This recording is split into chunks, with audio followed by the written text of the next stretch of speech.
Peguei minha esposa traindo. E agora? O que acontecerá com as crianças? Eu, 52 anos, perdi minha primeira esposa há 10 anos. Na época, tínhamos 2 filhas, agora com 21 e 24 anos. A vida seguiu após cerca de 3 anos. Conheci minha esposa atual, 38, de maneira inocente. Basicamente, nos encontrávamos em vários lugares da cidade. Nunca conversamos muito, às vezes trocávamos olhares e apontávamos um para o outro à distância e apenas sorríamos. Então, um dia, enquanto meu carro estava sendo consertado, ela entrou na sala de espera enquanto o dela também estava sendo consertado. Finalmente, tivemos uma longa conversa. Fomos tomar um café de verdade do outro lado da rua, já que o serviço no centro automotivo estava ruim.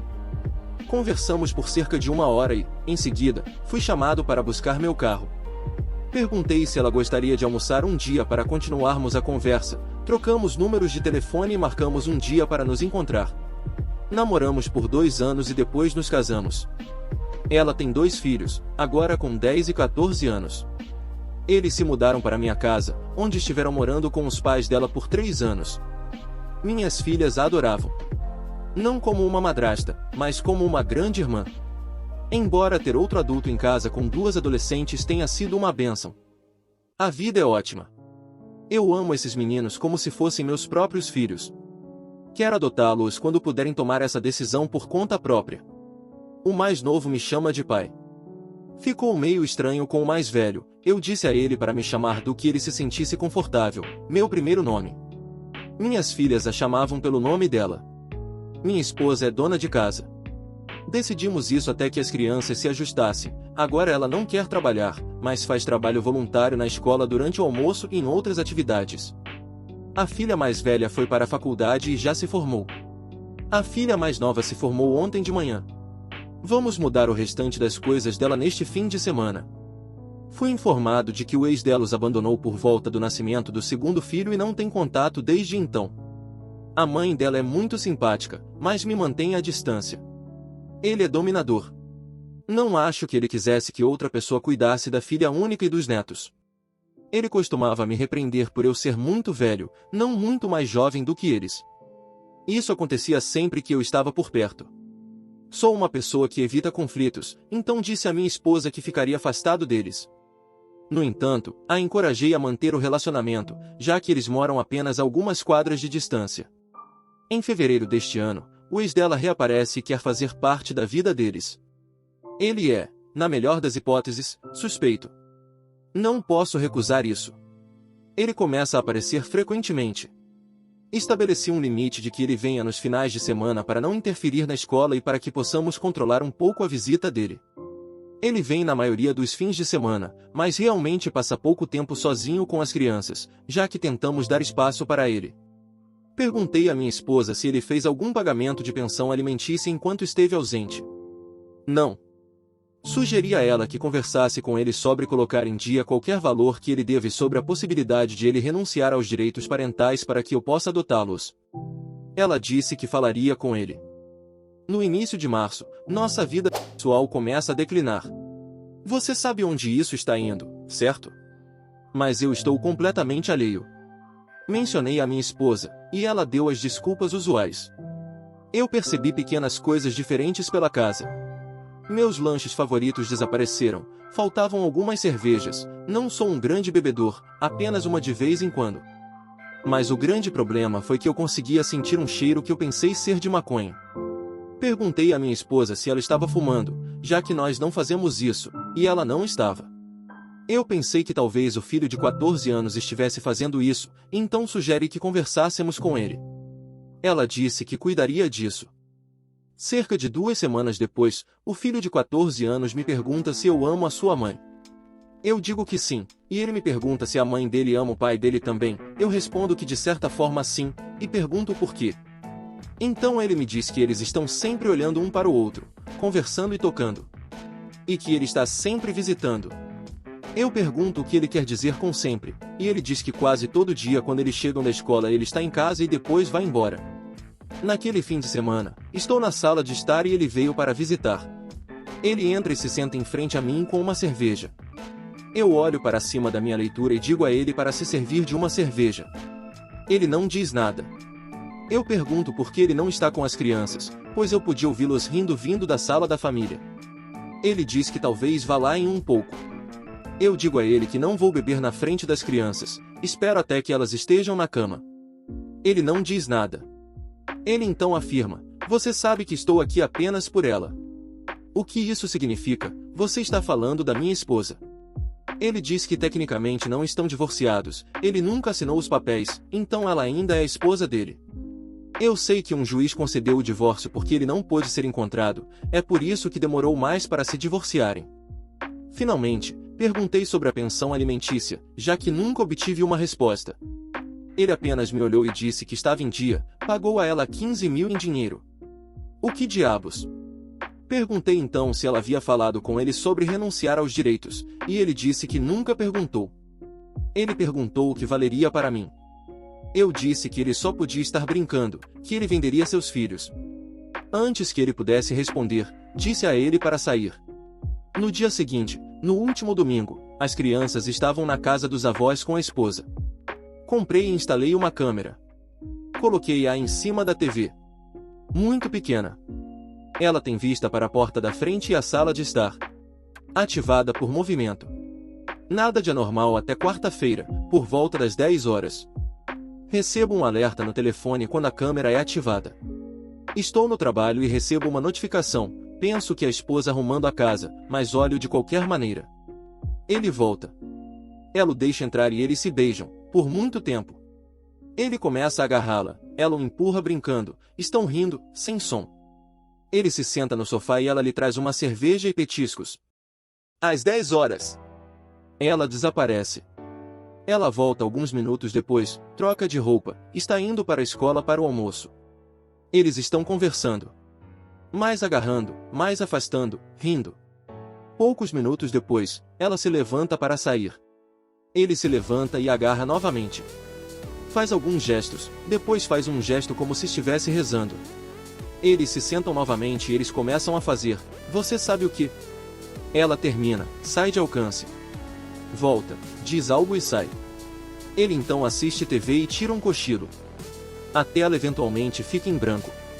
Um pouco depois das 13 horas, recebo outro alerta, ela está em casa. Eles conversam, saem ambos do cômodo. Eu sei que estão indo para o quarto. Eu corro para casa e os encontro. Eles não me ouviram chegando. Acontecem os momentos emotivos que você esperaria. Ele sai discretamente. Digo a ela que ela tem que ir embora. Ela implora que foi um erro único, ele acabará de chegar. Ela estava solitária porque não estávamos tendo relações sexuais, etc. Eu chamei de mentira. Perguntei com que frequência ele vinha, apenas nos fins de semana. Isso foi uma anomalia. Mostrei o vídeo dele cochilando. Ela disse que ele estava cansado e pediu. Então mostrei a ela os vídeos deles tendo relações sexuais. Ela não tinha nada a dizer. Disse a ela para fazer as malas e sair. Saí e liguei para o pai dela para que ele os acolhesse, pois estávamos tendo problemas. Ele, é claro, assumiu a posição de líder, dizendo como eu iria estragar tudo, blá blá blá. Não consegui dizer uma palavra. Finalmente, o interrompi, perguntei novamente e ele disse sim, depois começou a reclamar de novo. Eu já tinha ouvido o suficiente, disse que enviaria algo a ele. Enviei o vídeo editado até a parte das relações sexuais. Disse a ele para assistir e me ligar de volta se eu estivesse errado. Nunca mais ouvi nada. Conversei com o advogado na quinta-feira. Ele me ajudou com o planejamento patrimonial depois do primeiro casamento. Ele me indicou um parceiro que atua em direito de família e nos encontraremos na terça-feira para o divórcio. Ele sentiu, mas não sabia com certeza, que eu poderia ser responsável pelo sustento das crianças, sem pensão alimentícia, já que ela quebrou nosso acordo pré-nupcial. Eu o fiz antes do casamento, além do planejamento patrimonial, para proteger minhas filhas. Não me importo com o apoio, estou feliz em fazê-lo. São os meninos que me preocupam. Atualização. Na semana passada, foi uma semana agitada com a formatura da minha filha, a mudança dela para casa, o início das atividades esportivas das crianças, reunião com o advogado e o primeiro encontro presencial com a esposa. Cheguei em casa no domingo, coloquei as coisas da minha filha do apartamento na garagem. Recebi uma ligação no início da noite do meu filho de 14 anos. Pai, o que está acontecendo? Ninguém está falando conosco. Mãe e avó estão chorando, avô está gritando. Isso é por causa do que eu te contei. Eu o assegurei de que sua mãe cometeu um erro grave, que ele não tinha nada a ver com essa bagunça. Ele perguntou se eu estava empacotando as coisas deles porque viu o caminhão de mudança no quintal. Expliquei o que aconteceu e que todas as coisas deles permaneceriam lá. Segunda e quarta-feira foram noites de esportes. A família se senta nas arquibancadas enquanto eu fico atrás da grade de proteção atrás do home plate. Esse é o meu lugar habitual, já que não concordo muito com o meu sogro. No caminho pelo campo, o mais velho interrompe seu aquecimento e vem até mim. Nos abraçamos e conversamos por alguns minutos e depois o envio de volta. Quando eu chego ao meu lugar, um garoto de 10 anos corre em minha direção em alta velocidade. Eu me abaixo, o abraço e dou beijos nele enquanto ele se esquiva. Meu sogro pergunta se podemos conversar. Nos afastamos para não sermos ouvidos. Ele se desculpa pela maneira como me tratou no passado e admite que estava errado. Um pouco tarde demais, mas eu aceitei e disse que sabia que era difícil para ele fazer isso. Ele me convidou para sentar com eles, eu recusei. Ele perguntou se eu queria falar com a esposa. Eu disse que quinta-feira seria melhor, então marcamos horário e local. Na terça-feira, encontrei-me com o advogado. Contei toda a história a ele, embora ele já soubesse através de seu sócio, mas queria ouvir de mim. Ele perguntou o que eu queria fazer. Eu queria ficar com os meninos e tentar continuar casado. Os meninos eram o mais importante. Ele afirmou que, em sua experiência, o casamento seria uma farsa e não seria bom para os meninos. Poderíamos elaborar um acordo de visitação se a esposa estivesse disposta.